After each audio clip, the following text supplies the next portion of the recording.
There we go. Okay, so our recording's starting. I thank you so much for joining us for CommCon and our webinar, A Picture is Worth 1,000 Words, Using Illustrations to Teach Human Communication. This will be presented by Doug Fraleigh, Joe Tuman, and Kathy Adams. I want to introduce our authors quickly and give you a little bit more information about their background before we get started.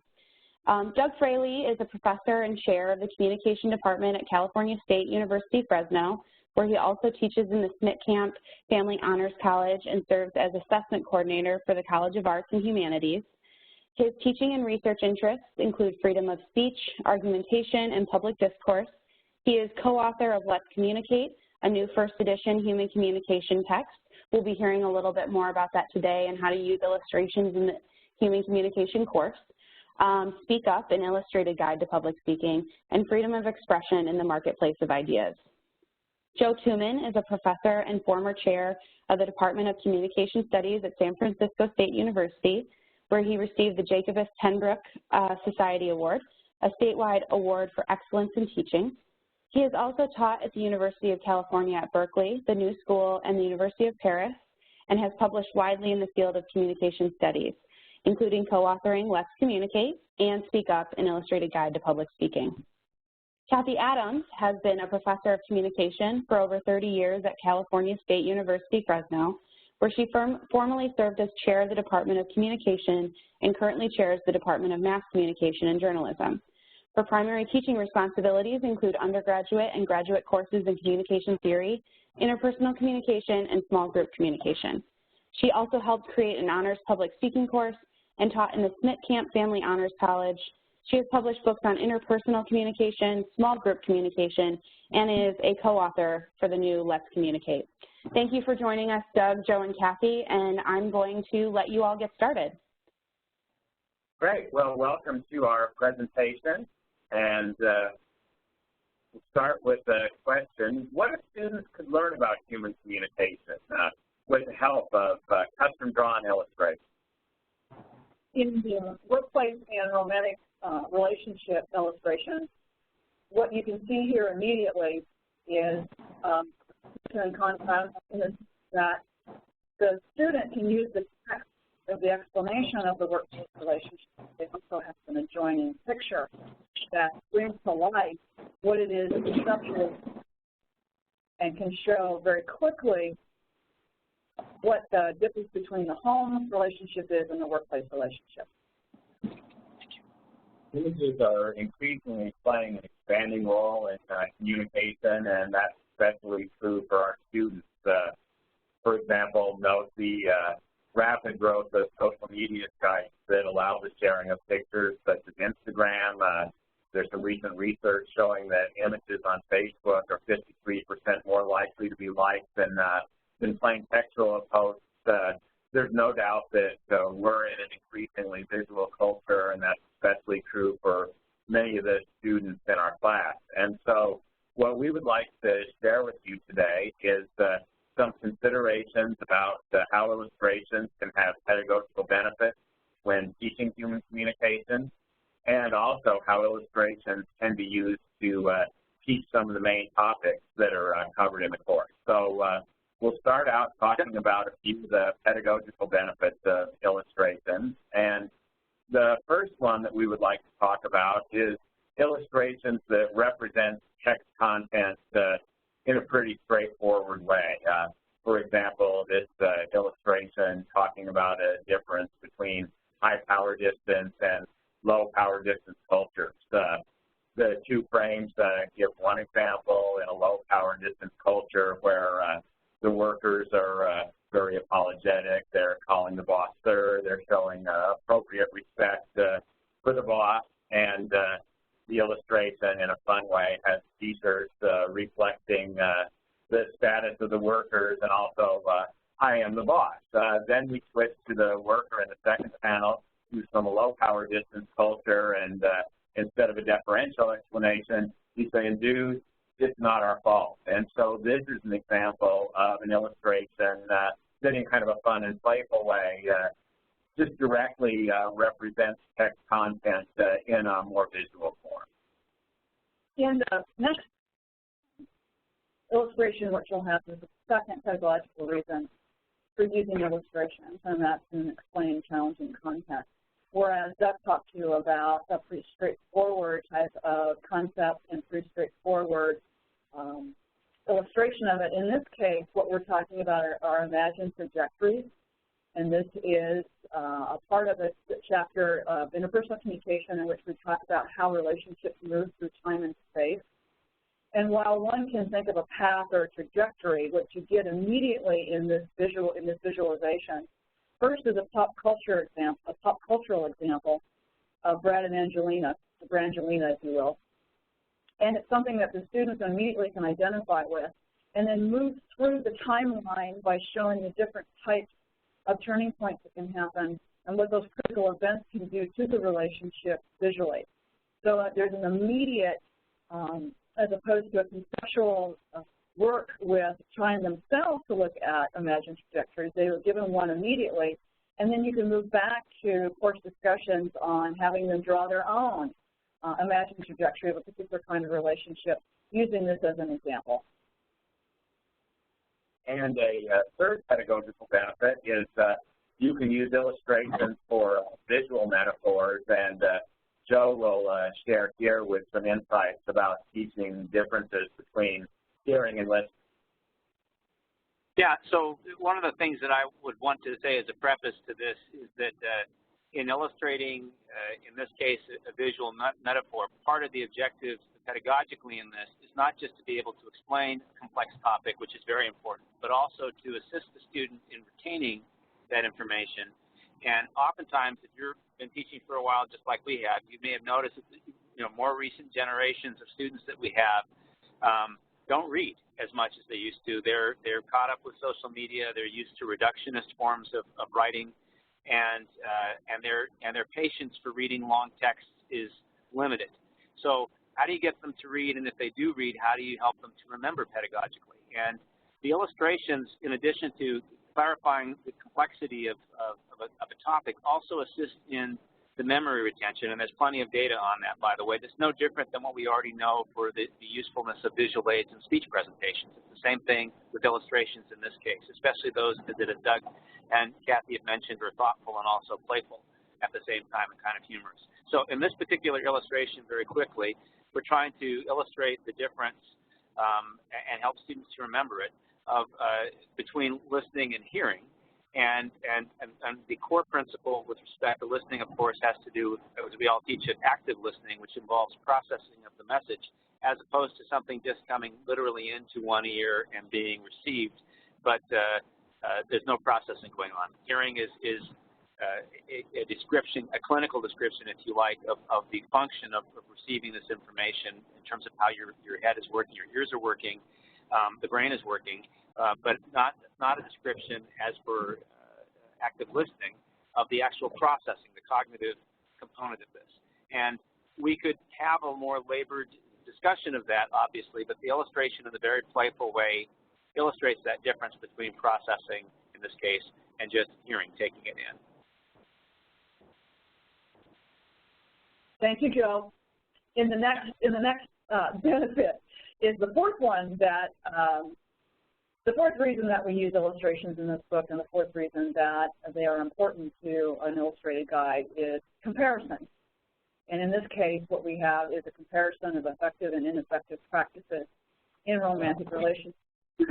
One of the things that we've also noticed in our teaching is that it's one thing to ask students to understand and to remember particular concepts. It's another to begin them engaging in what might be comparisons and contrasts of a particular, in this case, a particular kind of relationship between effective and ineffective practices. And here what you get is a nicely illustrated not only textual differences in terms of a script between two partners, but you also get an emotional expression between the partners. So one of the nice things about illustrations is oftentimes we don't know the emotional terrain of the concepts we're talking about.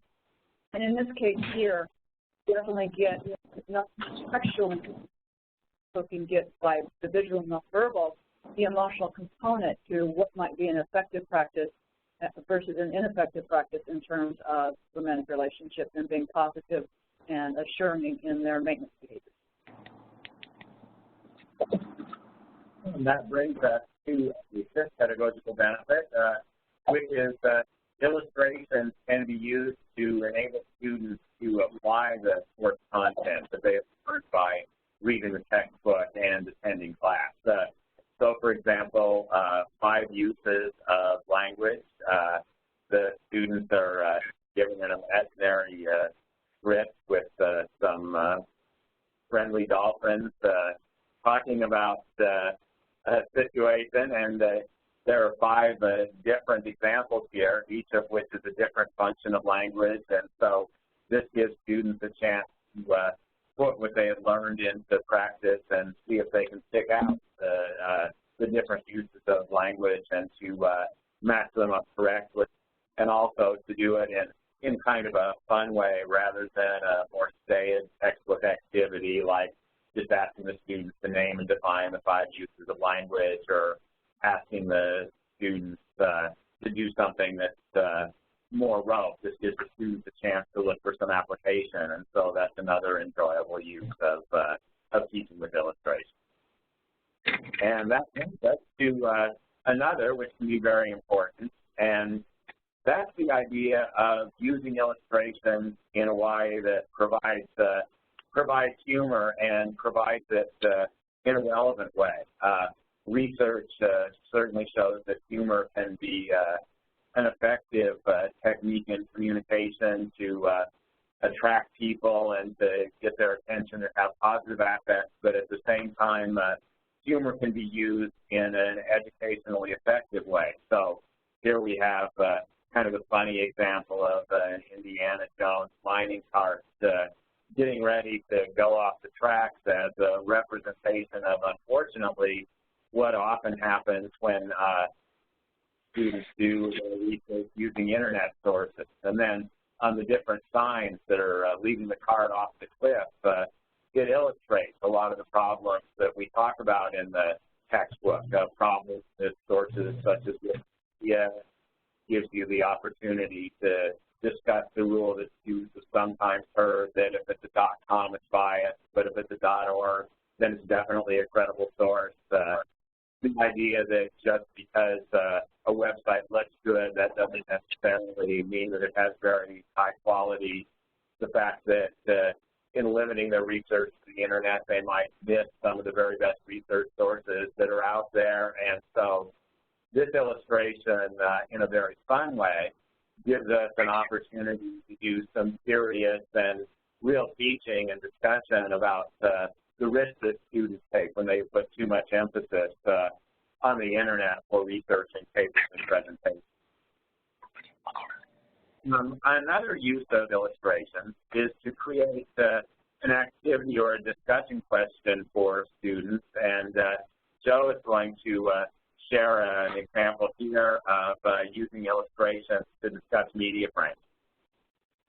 So in this particular illustration, we use a real-life example of the tragedy of Trayvon Martin, and which I think is something that most of your students, a name that most of your students will recognize.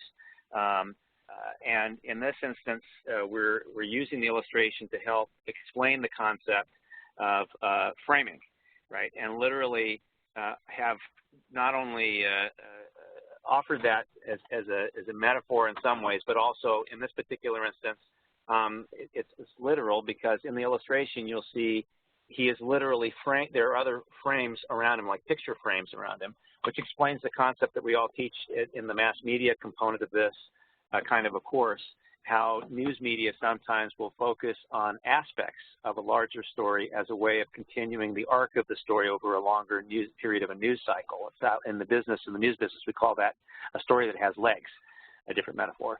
But the illustration here is, I think, particularly insightful in explaining that, and it literally uses the word, or it visually represents the meaning of a frame, taking a slice of a larger picture as a way of showing how media will cover this. I think the picture does, this illustration is a very, very simple a way of understanding how framing works. And I can share with you, by the way, when I've tested this in my class with my students, they remember the illustration very, very well. Thank you, Joe. So these are a few of the educational benefits that the students can get when reading and when teaching with illustrations. So we'd like to next turn our attention to some uses of illustrations to teach particular concepts that are very common in human communication courses. And one of these is nonverbal communication, and Joe is going to share a little bit about an illustration explaining an important principle of nonverbal. Doug, remind me, I remember I'm flying blind on this. Which illustration are we using on this? This is the illustration about the use of space with the 3 panels. Oh, this is for proxemics. I didn't have that in front of me. I'm sorry. Yeah.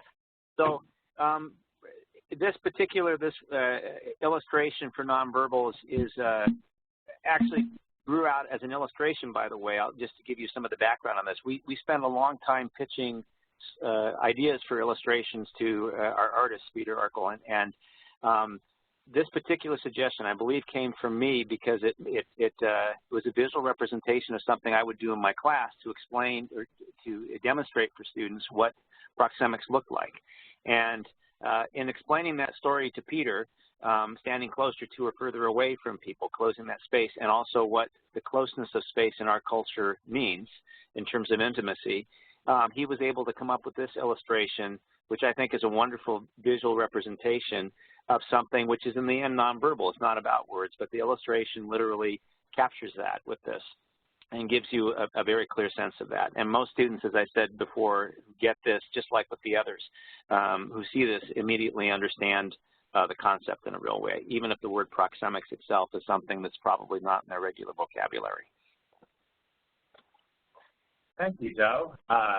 And another important concept in many communication courses is perception, and illustrations that can be very helpful for teaching perception. And here, the screen that you see right now has both slides in presenting these in class or in discussing them in the textbook. They would be on 2 different slides or 2 different pages, but you start with the one that you see there on the left, which is perceptions that people might have of all these folks that are waiting for the bus, including, you know, well, he's really popular, he's kind of scary, and what's this guy in a suit doing holding on to a teddy bear? That seems kind of strange, and that can be a good way to spur a discussion of, you know, where do our perceptions come from?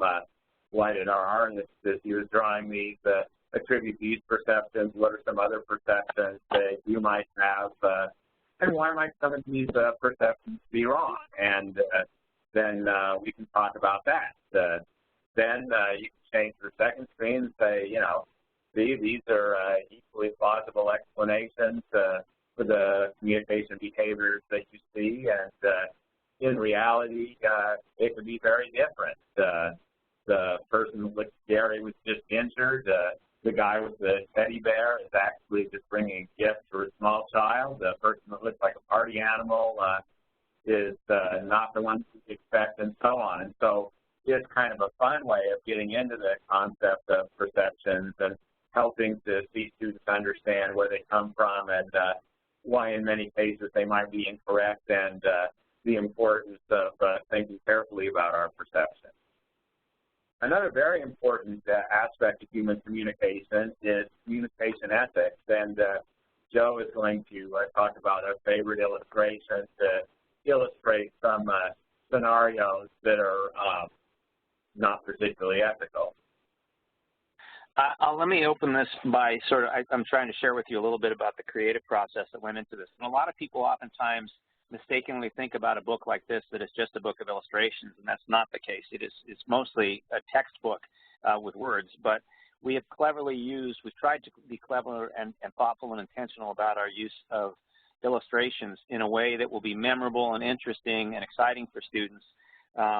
And was also part of what made this book a joy to write. So this particular illustration, broken into 4 panels, is useful for you pedagogically for a couple of reasons. If you're looking at it, you might follow me along with this. The first thing is that you'll note in each of the panels that we are extending basically the same ideas at the same context. In this case, which involves a conversation between a shark that's pretending to be a dolphin, speaking to a human, a swimmer who's actually somebody who's going looking for fish or perhaps bigger game, and both of whom are not being honest with one another. And so one of the things that's useful pedagogically about this is that the illustration context is extended all the way through the example, which makes it easier to track and to follow. The other thing is that these particular kinds of ethical issues, which are variations on Latin we say falsoloquiums, or just untruths, right? Start with a deliberate lie, a direct lie, which is an intentional mistelling of the facts or whatever, as the shark represents itself as a friendly dolphin balancing the beach ball on its nose, and then moves through things like half-truths, right, where the human is saying, I'm a defenseless human, and the human part is correct, but the defenseless part hiding the spear gun behind him means that it's not true. And then, in a very clever way, what I like about this is it moves from a half-truth to an omission, and you'll note that, again, a lot of what you've seen in the previous panel is still there. The words are changing. And that also makes a point pedagogically that we wanted to make in the text as well, which is that some of these kinds of fallacies of truthfulness or intentional lies actually overlap, right? Meaning that with your students, when you explain them, sometimes the same hypothetical you give them might be a false inference, or might also be, which could also be in certain ways, a half-truth, or might be an omission, depending upon how you create the context. And the illustration makes that point visually, as well as us teaching it in a way that's useful for the students. And the last point that we usually like to make about ethics, as we teach this without trying to sound preachy to our students about what they're supposed to believe, we hope they'll draw the right conclusions, obviously, is the last panel, which indicates that as both of them discover that they have been lying to one another, it also suggests that that's bad news, and it's bad news because the shark is going to eat the guy now, or the guy's going to shoot the shark, and that's not good for either of them. And the illustration, I think, makes that point about the impact of the consequences of not telling the truth. Back to you, Doug. Actually, back to Kathy. In terms of, that's all right, Joe. In terms of a panel that we use, or an illustration that we use in the interpersonal communication chapter. And I want to tag a little bit onto some of the things that Joe's been saying, in that for quite a few of the topics, what we have, like, for example, in interpersonal communication, we have a chapter that's devoted to more conceptual work in interpersonal communication, followed by a second chapter on skills. And in this particular illustration comes out of the interpersonal communication chapter that's more conceptually focused. Recommendations for best practices, but it grounds itself more in the explanation of key interpersonal concepts. And boundary turbulence is grounded in the discussion of self-disclosure and privacy. And what we try to do in this text is recognize the importance today still of self-disclosure, yet to also recognize the growing importance of the management of privacy, or that information a person believes that they own, how they share it with others, how it's owned by others, et cetera, et cetera. And one of the key concepts with privacy management are rules that we, in relationships, develop rules for what we keep to ourselves, what we don't keep to ourselves, who we share them with, so forth and so on. And any time that there's a rule that's broken, we have what we call boundary turbulence. And the partners, whether they're friends or romantic partners or marital couples, will work to renegotiate those rules of the boundaries between what is private and what is public. This particular illustration took Peter and I a couple of tries in order to try to get what is paramount to boundary turbulence is what happens between them. And in the first frame, this is an example of one illustration that's got 3 frames in it, actually. He is talking about, he and his romantic partner, talking last night about ending our relationship. And you can see non-verbally an expression of you're going to move from a private information to public to our friends. And she goes to say he's had that shirt on for days to try to just deflect this in some ways. This is another kind of boundary turbulence. in which you can tell by his response, I can't believe she told them that. And so as you go through the frames, you get 3 different examples of boundary turbulence. And then the next one, well, you know Dave is obsessed with the bachelor. Again, non-verbally, that yes, didn't know. So what's nice about this one is you've got one concept, but yet you've got 3 different kinds of expectancy violations, if you will, with respect to the revelation of information that the dyadic or the romantic partners wanted to keep private to a friend or social network. And next, we're going to talk about illustration that can be used to teach culture, and Joe is going to present that. So this is actually one of my favorite illustrations to look at as well. If you're with me, this should be the introduction, actually, illustration to the chapter on culture. And this one is special to me because it is not only an illustration of a culture, but it's also an illustration about cultural conflict in some ways between cultures that we also talk about in the text, and I'm sure we teach in our classes, and most of which is not intentional sometimes, as the illustration will show in the story that it illustrates, is simply about misunderstandings. This story that's illustrated here is a truthful story, as are many of the things that we do in the book. When I say truthful, I mean they're based on our own experiences. And this is a story actually about the time that my wife, when she was a girlfriend who was becoming more significant to me in college, decided it was time for her to meet my mother. And my mother comes from Iran, and my girlfriend, who became my wife now, had said, well, I'd like to meet your mom for coffee. And I said, you know, in our culture, we have tea.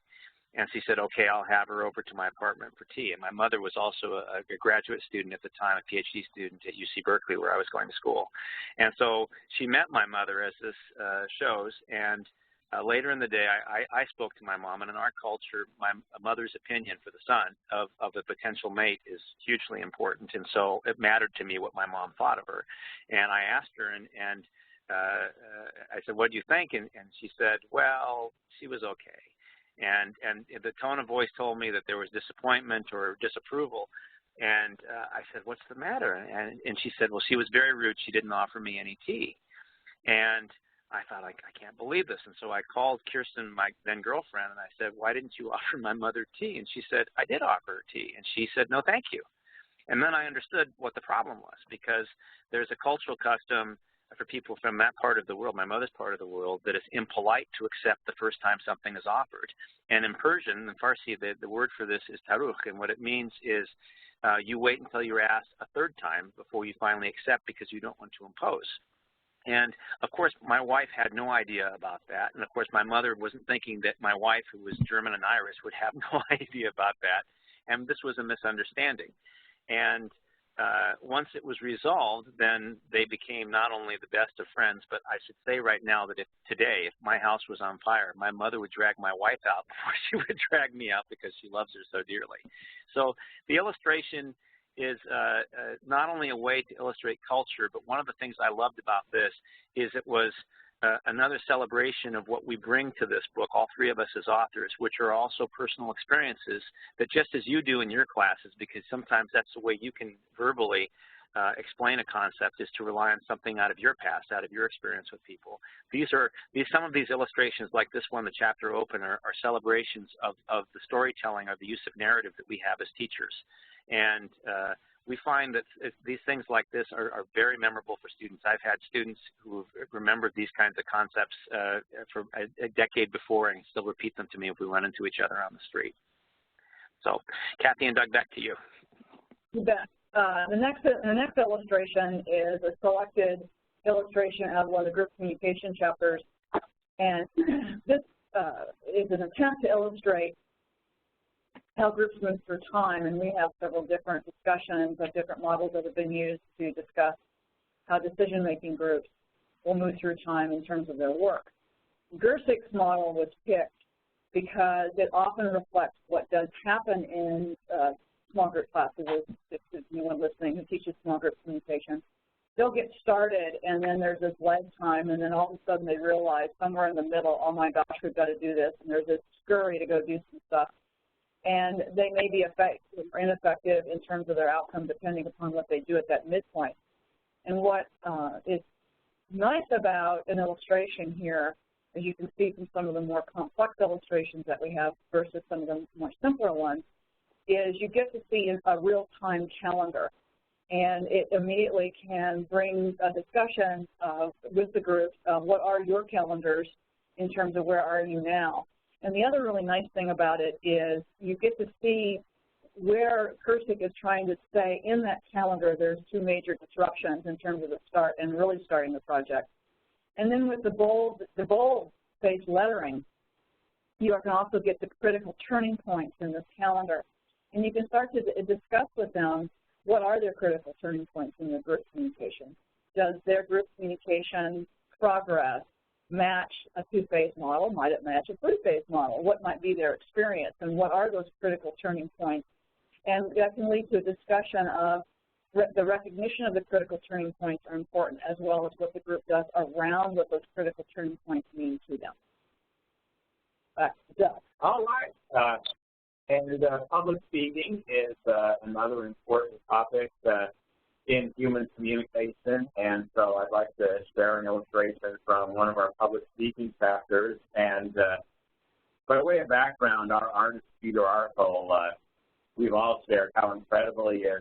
He came up with this one just reading a draft of the manuscript for the chapter and brought it up on his own, and it's become one of my favorites to use as teaching. I don't know about your experiences when teaching public speaking, but many of the students that I teach find the idea of outlining and making sure their speech is well organized not to be their favorite. And this illustration has made it kind of fun because in the example, the speaker is saying, I'll put on this silly hat every time I'm stating a main point. And that way the audience is well aware of what the main points in my speech are. And then I ask the students, well, how many of you like to wear a main point hat to indicate to the audience that when you're stating a main point? And usually there's a wiseacre in the back that will raise his or her hand and say, yeah, sure, I could do that. But of course, most students recognize that this wouldn't be a good way to go about doing that. And so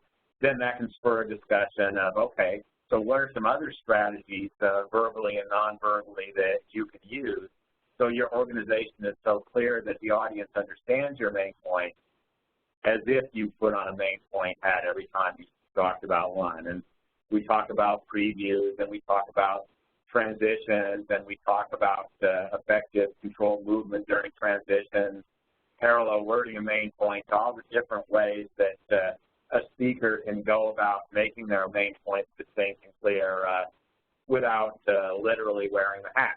And some students have reluctance to organize because they feel like it's, now I said this, next I'm going to say that. And we can talk about, well, you know, there's lots of different ways that you can express the idea that I'm not finished with one thought and I'm moving on to the next one. And so it can spur great discussions, and it can become part of the classroom culture because it's not unusual that if I see students out on campus a semester or two after they've had class with me and they're wearing a baseball hat or something, and they'll say hi, and they say, see, I have my main point hat on today. And so it becomes something that, you know, is kind of a fun bond in class and beyond as well. And so this is a way that illustrations can be used to talk about a concept in public speaking. And these are the main concepts that we have hoped to have the opportunity to share with you today. It's been a real pleasure to have the opportunity to share teaching with illustrations with all of you and to show some of the benefits in our teaching and show how illustrations can be used to teach a lot of the topics that are common in human communication courses. And we thank you very much. And I think we'll turn the floor back over to Katie and Kate. Great. Thank you all so much for that great presentation. I'm going to unmute everybody, and if people want to ask questions, we can start with that. So feel free to ask questions now.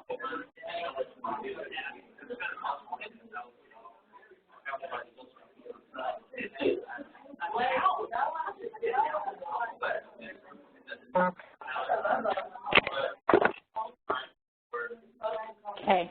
I do have a question in the chat, so I am going to read that while we wait for people to maybe formulate some questions. One of the questions was, what are your favorite illustrations?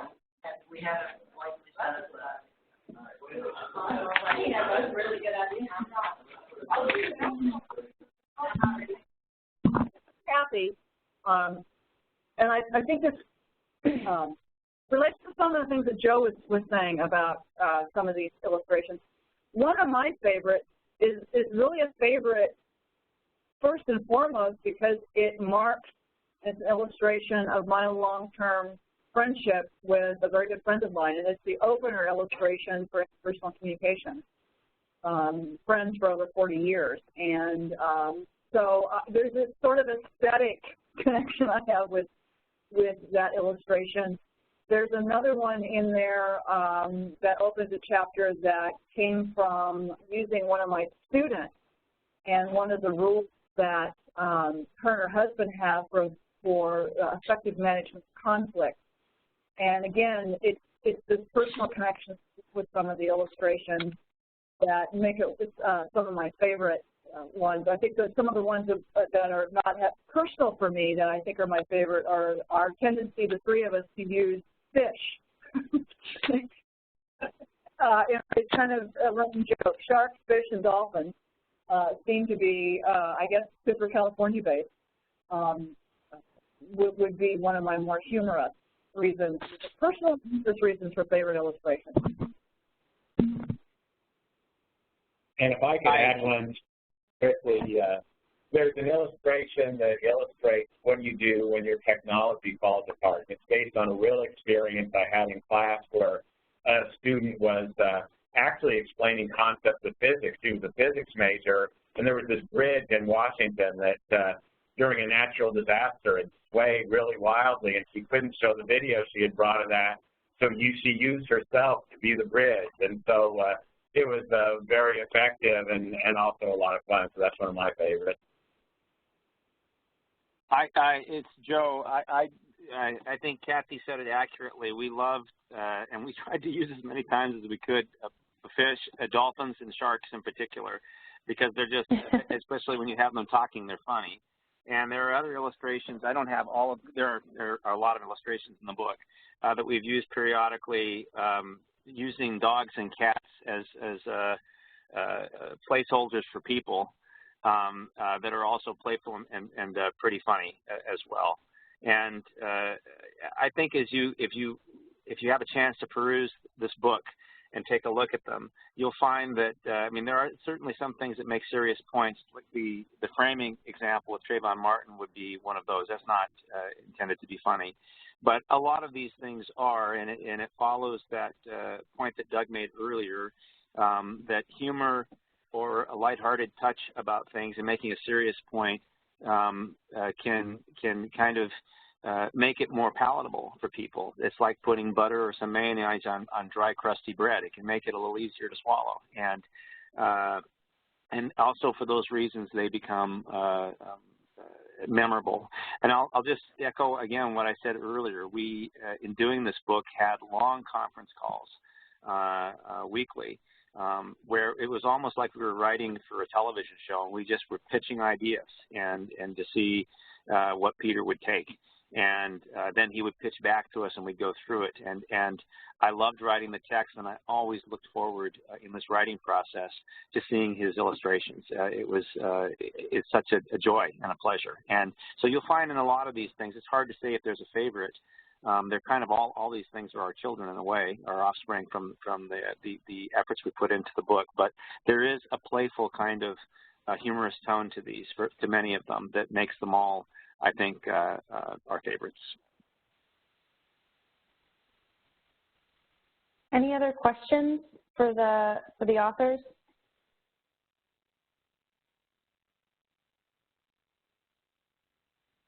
Oh, there was a question here.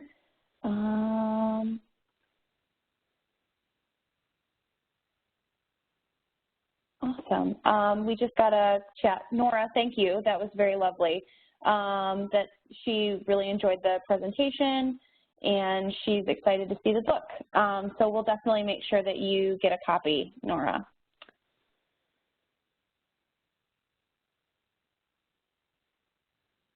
I've got a question.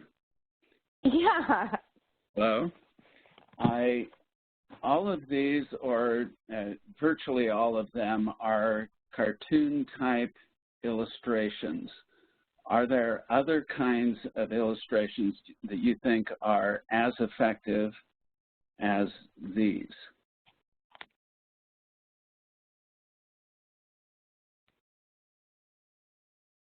I think that it is true. Oh, go ahead, Joe. Well, I'll start this by saying we wanted a consistent aesthetic throughout this. And so the artist that we're using, Peter Arkell, illustrates for a wide variety of sources, including the New York Times Sunday magazine, I think. And we wanted something, to your question, that was slightly literal. I mean, or not literal, I'm sorry, representational, not too abstract, but also something fairly simple. And we wanted to be consistent about that throughout the book. Although there are places, if you see more of the book, where some of the things that we have in the illustrations can also be more diagrammatic in some ways than a sort of an attempt at literal art. In the sense that it's a pen and ink drawing. We're not using color illustrations in this text. It's going to look or have that feeling, I suppose, of I don't know that I would have said cartoon, perhaps like a comic or panel drawings. But he's actually a very fine artist and comes pretty close to that. I think it was our feeling, to your question about other forms. There's lots of ways, obviously, to illustrate concepts. Was that we were aiming for consistency, but we were also being mindful about the audience that we were writing for. And in many cases, that may be students 1 or 2, maybe sometimes 3, but oftentimes 1 or 2 years removed from high school, and what would be visually appealing for that audience. And that was the reason we decided to go with this. But to your question, there are certainly other ways of doing this too. For this audience, we thought that this was, at least from my perspective, the most appropriate. Doug, did you have something to add to that?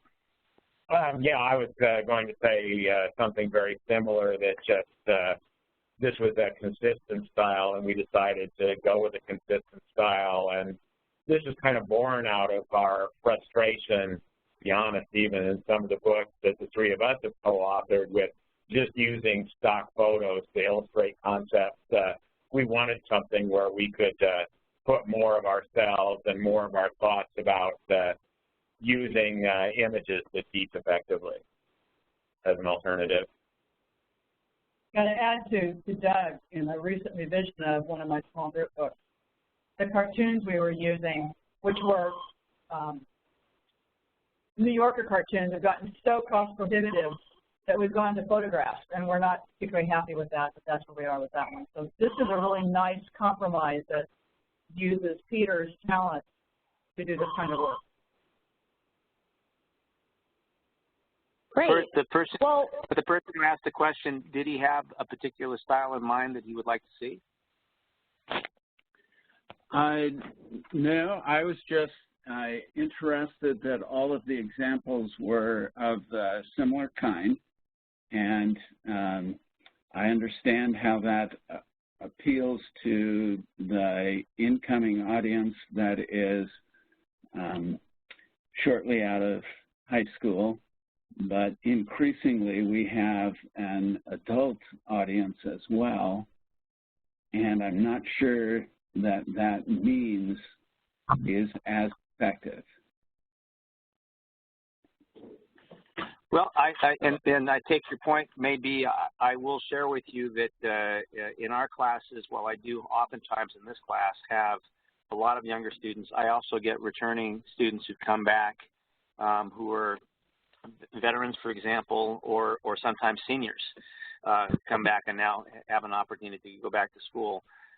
They like this, actually, and for them, the humor especially is important. We're tried to be careful in making pop culture references that would not be understood by generationally by others. So we've tried anyway in the book to use it to the extent that some of the drawings may sometimes be keyed to a popular cultural reference, like Trayvon Martin, for example. We've tried to use examples that would still be accessible to everybody. Now, whether someone who's older is going to like a drawing instead of a photograph is, I suppose, a matter of subjective taste, and I take your point on that. But I can tell you anecdotally from my experience, the older people have actually been the biggest champions of this. They like it a lot. Awesome. Well, I really appreciate everybody attending today, and thank you again to our authors for presenting.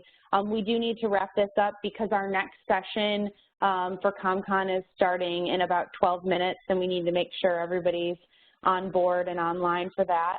If you want more information on that, you can go to community.macmillan.com, and you can look and see what our keynote address is with Joshua Gunn, and I hope that some of you will join us for that as well.